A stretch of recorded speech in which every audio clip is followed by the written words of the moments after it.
샬롬. 우리 시편 46편에서 이 피난처, 하나님을 나의 피난처라고 하는 고백이 나오는데, 이 고백은 성경 전체에 다양한 성경의 기자들을 통해서 고백되어지는 그 하나님의 칭호입니다. 피난처 되시는 하나님, 뭐 이런 거죠. 46장 1절, 하나님은 우리의 피난처시오 힘이시니 환난 중에 만날 큰 도움이시라. 하나님은 우리의 피난처시다, 이렇게 고백하고 있습니다. 이런 고백이 어디에서 나왔을까요? 그냥 성경 기자가 그냥 성경을 보고 하나님이 피난처구나, 정말 성경을 보니까 하나님이 이렇게 정말 이스라엘 백성들에게 피난처가 되셨구나, 할렐루야, 하나님은 우리의 피난처시다, 그냥 이러기만 하고 있는 것이 아니라 그 성경의 피난처 되시는 하나님을 볼 뿐만 아니라 내 삶 속에서 그 동일한 하나님의 역사를 이제 경험하는 거죠. 우리도 마찬가지예요. 이 시편 기자의 고백이요, 우리의 고백이 되게 해야 합니다. 그 고백이, 이 하나님은 우리의 피난처다, 하나님은 나의 피난처다, 이 고백을 하게 하시려고, 그러면 하나님은 내 삶에 어떤 일을 허락하실까요? 어떤 일이 있게 하실까요? 여기 뭐라 그래요? 환난 중에 만날 큰 도움이다. 이 환난이 있어야 그 환난에서 건져내시는 하나님이 필요한 거예요. 그 환난 중에서 건져내시는 것을 구원이다, 이렇게 이야기를 하는 겁니다. 지옥 갈 우리들을 건져내서 천국에 가게 하는 게 가장 큰 이 건져내심이겠죠. 하지만 우리를 지옥 갈 우리를 천국 가게 하시는 하나님은요, 지옥 같은 삶을 살 수밖에 없는 우리를 또한 천국 같은 삶을 살 수 있게 건져내시는 하나님이란 말이에요.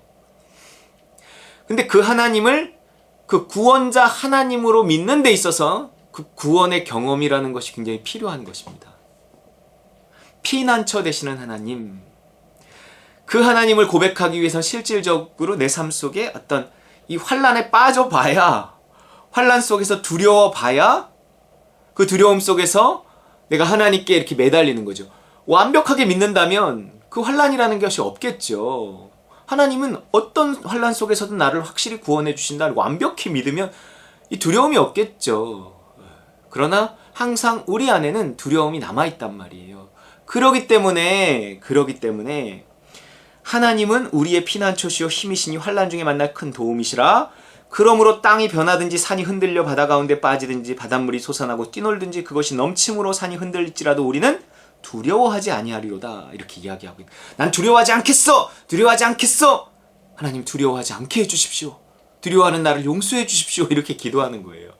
아니, 지금 내가 두려워하고 있는 거예요, 안 두려워하고 있는 거예요? 하나님, 나는 두렵지 않습니다, 두렵지 않습니다, 하나님 두렵지 않게 도와주세요, 이렇게 기도하는 거죠. 그것이 우리의 모습입니다. 두렵지 않아요, 근데 두려워요. 그래서 우리의 믿음은 완벽하지 않기 때문에 우리는 또 시시때때로 환난에 접하는 거고요, 환난 속에서 두려워지는 거고요, 두려우니 환난이 더 환난이 되는 거예요. 환난이 와도 두렵지 않으면 환난은 환난이 아닌데 두려우니 환난이 되는 거죠. 그러니까 환난 가운데 건져달라고 부르짖는 거죠. 그 부르짖음 속에서 하나님이 건져주시면 그 구원을 경험하며 하나님을 피난처 되시는 하나님, 구원자 하나님으로 고백할 수 있는 거고요. 점점 그것이 믿어지는 거죠. 그렇다면 우리 삶의 환난도 점점 없어지는 거예요. 두려워야 환난이거든요.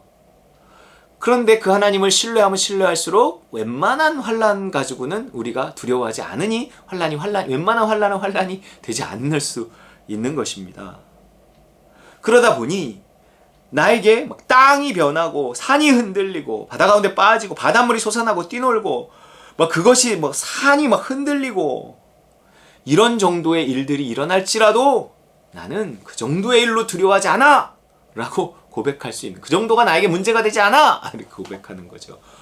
이거는 수많은 문제들이 있어 본 사람, 그 속에서 오늘도 무사히 예수 믿은 다음 나면 아무 일도 없었어, 뭐 이런 사람이 할 수 있는 고백은 아니고요.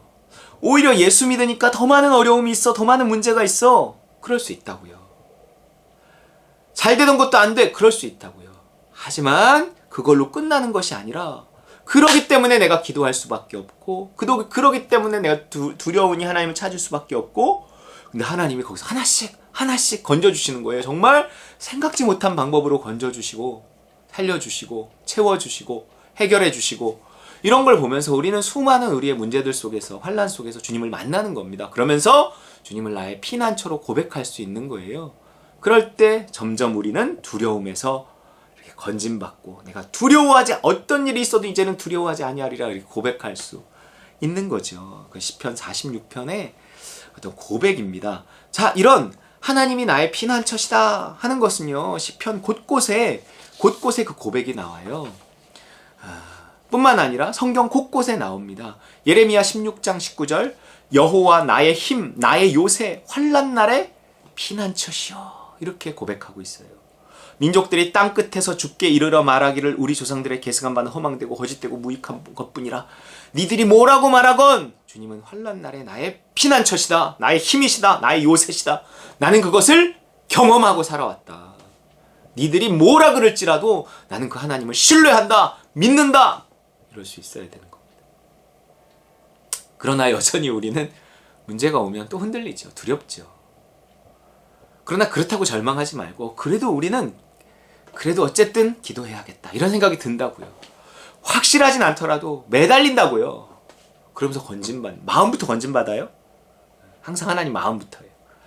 그래서 마음의 평안을 주시고 마음을 건져주시고, 그러면서 하나님께서 그 객관적인 문제들도 해결해 가시는 것입니다. 자, 이사야도 이렇게 얘기해요. 25장 4절, 주는 포악자의 기세가 성벽을 치는 폭풍과 같은 때에 빈궁한 자의 요새이시며 환난당한 가난한 자의 요새이시며 폭풍 중에 피난처시며 폭양을 피하는 그늘이 되셨사오니, 이렇게 얘기하고 있어요. 폭풍 중에 피난처시다. 자, 하나님이 나의 피난처가 되시려면 뭐가 필요해요? 폭풍이 필요합니다. 폭풍이 몰아쳐야 그 폭풍 속에서도 나를 건져주시는 그 피난처 되시는 하나님을 경험할 수가 있는 거예요. 우리들의 삶이 어려움이 끊이지 않는다 라고 하는 것이 우리에게는 약점도 아니고 불행도 아닌 거예요. 오히려 그 속에서 하나님을 경험할 수 있고 하나님을 피난처 되신 하나님으로 더 고백할 수 있다면 그것이 복인 거죠. 우리가 어떤 것도 두려워하지 않고 문제 삼을지 않을 수 있다면, 그 수준이 된다면 그것은 안식 가운데 들어가는 것이고, 어떤 이 땅의 삶을 살면서 아무 문제가 없겠습니까? 그러나 문제가 일어나도 그걸 문제로 보지 않으면 문제가 되지 않는다는 거예요. 그 수준에 우리는 도달해야 돼요. 그게 안식입니다. 주는 포악자의 기세가 성벽을 치는 폭풍과 같을 때, 폭풍, 빈궁한 자의 요새, 빈궁, 가난함이잖아요. 환난당한 가난한 자의 요새, 이 가난, 폭양을 피하는 그늘, 폭양, 아주 한여름 한낮에 내리쬐는 떼약볕 피하지도 못하고 뭔가 그런 폭풍과 같은 순간들이, 그런 빈궁함이, 가난함이 없으면 그 속에서 건지시는 하나님도 없는 거예요. 그냥 이론인 거예요. 그러니까 하나님은 예수 믿는 자를 그냥 가만히 오늘도 무사히 이렇게 놔두시는 것이 아니라 오히려 폭풍이 몰아치게 하고 빈궁을 주시고 환난을 주시고 가난을 주시면서 폭양이 내리쬐게 하시면서 하나님을 찾게 하신다는 거죠. 믿는 자가 다른 점은 뭐예요? 이 속에서 내가 스스로의 힘으로 살아보려고 발버둥 치기만 하는 거예요. 그건 세상 사람이죠. 교회를 다닌다고 하면서도 처음에는 자기 힘으로 살아보려고, 자기 힘으로 이 문제를 해결해 보려고 애쓰지만 하나님은 더 꼽니다. 더 꼬아요. 내가 해결하잖아요. 그럼 내가 해결할 수 없을 때까지 더 꼬아요. 문제가 하나씩 오지 않고 군대로 오고요, 칼을 들고 오지 않고 화살을 쏩니다. 내가 막지 못하도록 정말 허를 찌르는 문제들이 생겨요. 왜요? 하나님 찾으라고. 네 힘으로 해결하지 말라고. 내가 해결하면 해결할수록, 해결하려고 발버둥 칠수록 늪처럼 점점 빠져드는 거죠. 그러면서 뭐 할 수밖에 없어요? 기도할 수밖에 없게 만드는 거예요. 왜요? 그래서 원하는 게 뭐예요? 그래서 건져주시는 거죠. 그러면서 정말 발버둥 쳐봤는데 안 되면 안 될수록, 그런데 기도하고 나니 하나님 생각지 못한 방법으로 하나님 건져주시더라는 거예요. 그렇기 때문에 하나님은요, 문제가 있게 하시고 문제를 더 힘들게 만드시는 하나님일 수 있어요. 그러나 내가 하나님을 의지하는 법을 배우면 그 속에서 건져주시고요, 그래서 하나님 자신을 드러내시고 영광 받으시고요, 하나님 그 영광 받으신 하나님이시거든요. 그것들이 쌓이면서 나의 믿음이 자라나면서 나에게 있어서 문제라고 할 만한 일들이 점점 사라지는 거죠. 그러면서 나는 더 온전한 평안과 기쁨의 그 하나님의 나라에 더 깊이 들어가는 거예요. 안식 가운데 들어가는 것입니다. 사무엘 하에도 이런 말씀이 있어요. 22장 3절. 내가 피할 나의 반석의 하나님이시요 나의 방패시요 나의 구원의 뿌리시요 나의 높은 망대시요 그에게 피할 나의 피난처시요 나의 구원자시라. 나를 폭력에서 구원하셨도다. 아주 폭력스러운 사람들의 손에서, 그 세상의 폭력에서 나를 구원하시는 거예요. 폭력을 안 당하게 하는 것이 아니고, 그런 사람을 안 만나는 것이 아니고, 만나지만 그래서 내가 기도할 수밖에 없게 만드시고, 그리고 건져주심으로 말미암아 찬양받으시는 하나님이시라는 것입니다. 그래서 결국 하나님은 나의 피난처십니다 라는 그 고백을 받아내고야 마시는 거죠. 여러분은 지금 이 고백이 있습니까? 하나님은 나의 피난처다. 여러분, 이 고백을 빨리 해내는 저 여러분 되시기를 주의 이름으로 축원합니다.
지모